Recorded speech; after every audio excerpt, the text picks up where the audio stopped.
I wanted to come in and give you guys one simple communication tool and technique that I use, that my clients use, that people in my community use, which can help save face.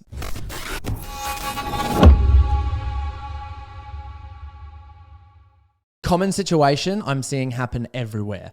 Your partner has started jumping on a personal growth journey. They're starting to have some career success. They're reading personal growth books, and then their expectations on you to level up in your career, do more for the relationship, be more emotionally intelligent, do more around the house, and show up as a better partner increases. And you sort of accept the challenge, even though you don't really know what's happening. And then what happens in your work life and your relationship life is it all just gets out of control, out of hand. There's so much going on. You don't know who, what, where, how to focus on anything. And then it all gets so much and you feel so overwhelmed. You're like, what happened?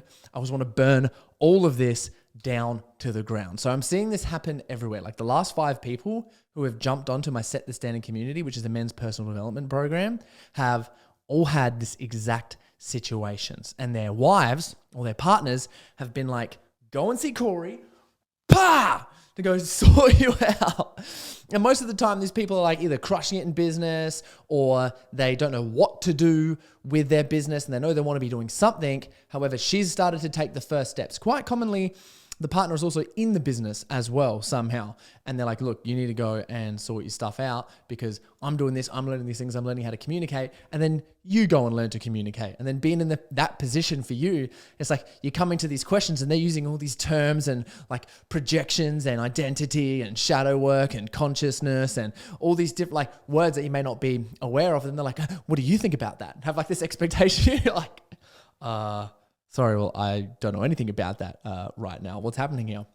And I wanted to come in and give you guys one simple communication tool and technique that I use, that my clients use, that people in my community use, which can help save face, right? And the technique is called face. So this doesn't have to be just used in relationships. This can be used in business. This can be used in parent relationships. This can be used in friend relationships.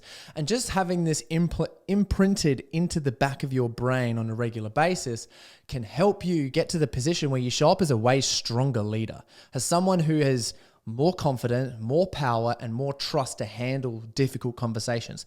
Because we know what it's like, especially when people start having more difficult conversations. And like if your partner demands more difficult conversations, or you're in business and you know you got to talk to employees or customers, and the conversation feels a little bit sticky, a little bit like, oh man, I don't want to have this conversation. We know what happens if you avoid those conversations. So I avoided those conversations in my relationship.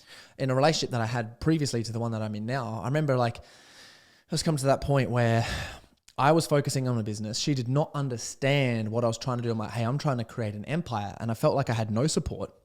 I felt like she didn't understand anything. I felt like every time I tried to talk, it ended up somehow twisting into her attacking me for the relationship. And I felt so sad. I felt so unheard. And I was like, wow, really isn't going anywhere. And it led to some serious depression. And I remember just like sitting on my couch at like 8 o'clock at night. I've already worked like an 8-hour day working on my dreams and goals, and I'd get no appreciation for it. And it's all for us. And it wasn't just the appreciation. I'd get met with angst and you don't do anything for me and you don't do this. And I didn't understand how to communicate then. And I do understand how to communicate now. And it was so frustrating because, you know, I was being met with the same things in business. It's like, you know, the whole world and the universe, sometimes when things link together, it all just links together. So I was showing up in a relationship that I didn't really like, and then it showed up in business where I usually was crushing it, in a job that I was working in a leadership role, in work, like an organizational development. And it just wasn't, and I wasn't doing as good as what I would usually do at work. And I hate that because I believe that excellence is a commitment to completion. And I wasn't completing anything, especially because I was too stressed out at home. And then I'd go to work and I tried to work on my business and I couldn't do anything and I couldn't think clearly, all because it was happening, and all because of the stress that was happening in the relationship.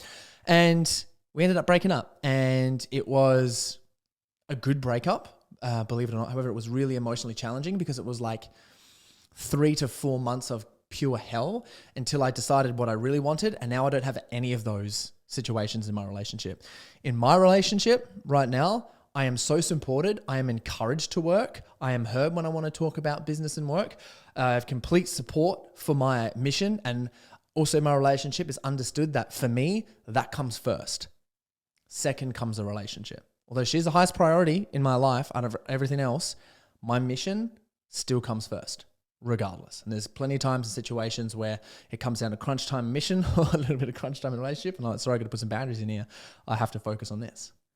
And we can talk about things in a different way for how to satisfy her needs and make her feel heard and fulfilled so that I can go out there and crush my business with full energy and also have her support me in that process as well. And that come from learning this technique. And it also has worked so much in my business. I also traveled Australia teaching communication techniques like this and leadership workshops, which were fantastic. Yeah, we run retreats, workshops, everything at Set the Standard is great. If you're interested in that and you want to find out more about what we do in our programs that we run, you can click some of the links below, follow me on Instagram, have a look at some of our websites or have a look at what I'm currently putting out, because there's always some amazing things happening in my Set the Standard community. Like we've got multiple different programs. We've got like calls, you name it, everything. We've got a lot of one-on-one coaching happening at the moment, which is elite, and our clients are getting great results. So essentially, I'll just share quickly some of the results that we're getting is we're having some people who are doing really well in business, who have lost their relationships, getting their relationship back. And because of that, they're doing better in business. We've got 2 people doing that currently right now.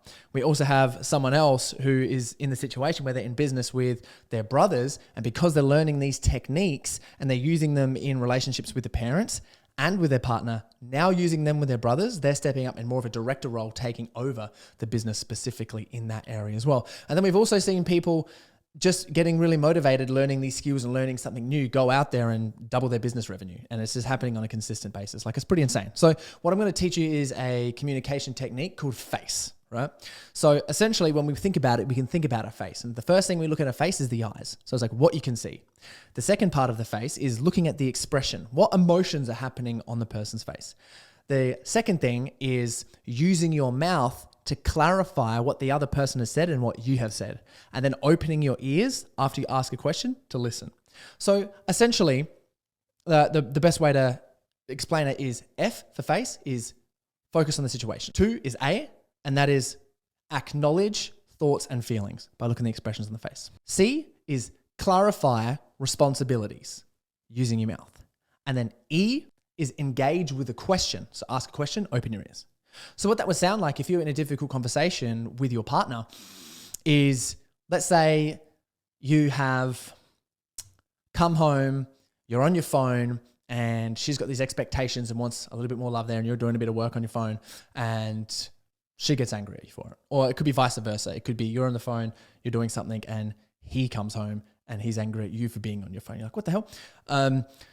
Essentially how this works, focus on the situation, is like, I'm just noticing that you're on your phone right now, and we've talked about this beforehand, and it's a little bit frustrating for me right now because that's what I can see. I've noticed on your face, you seem a little bit angry and frustrated and a little bit not with it. I just want to know, like, are you okay? And I know it's not just your responsibility, but it's also my responsibility to not be on our phones, and we're here as a team working together. So I'm not judging you or anything. I'm just here to remind you, is that okay? How do you feel about that? And that's me asking a question at the end. So delivering a conversation in a way, or delivering a message in a way that's like that, when you're asking the certain questions, is so powerful. So remember that F-A-C-E. F, focus on the situation. A, acknowledge thoughts and feelings. C, clarify responsibilities. And E, engage with the questions. What you can see through your eyes, the expression on the face, what you can say through your mouth, and what you can hear through your ears. It's always so you can listen at the end, especially if it's a difficult or a tricky situation. So that's it. I hope you guys go out there and use that technique. How you can use it is, honestly, it's just thinking in the moment. So you come there, and when you have, I would think of a situation that happens regularly for you. And if you do have anything, let me know in the comments below or send me a message. And when you have an idea of what that is, go and just try it. And see how it goes, and let me know. I'd love to know what that's like for you. So if you've got any value out of this, please like, share, and subscribe. Definitely subscribe to this. We'd really appreciate that. And if you're interested in leveling yourself up and learning these communication techniques professionally, feel free to send me a message. Big love. See you in the next one.